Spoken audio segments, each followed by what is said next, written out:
రాష్ట్రంలో కాంగ్రెస్ పార్టీ అధికారంలోకి రాగానే మేడారం వచ్చి సమ్మక్క సారలమ్మను దర్శించుకుంటానని గతంలో మొక్కుకున్నానని మేడారంలో సినీ నిర్మాత బండ్ల గణేష్ అన్నారు. ప్రజలు వారు కోరుకున్న ప్రభుత్వం వచ్చిందన్నారు. నేటి ప్రభుత్వం వచ్చి నెల రోజులు పూర్తయిందన్నారు. సమ్మక్క సారలమ్మ దయ ప్రపంచవ్యాప్తంగా ఉన్న తెలుగు వారందరిపై ఉండాలన్నారు. రేవంత్ రెడ్డి అభివృద్ధికి కృషి చేస్తున్నారని అన్నారు.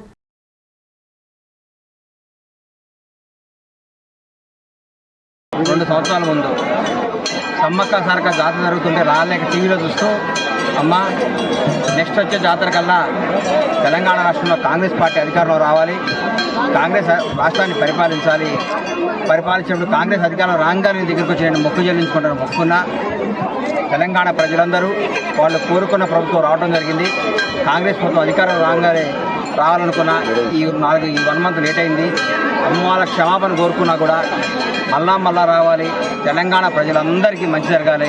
సమ్మక్క సారలమ్మ దయ ప్రపంచవ్యాప్తంగా ఉన్న తెలుగు వారు అందరిపై ఉండాలని అమ్మవారిని కోరుకుంటూ ఈ ప్రభుత్వంలో అందరికీ మంచి జరుగుతుంది, అన్నీ మంచి కార్యక్రమాలు జరుగుతాయి.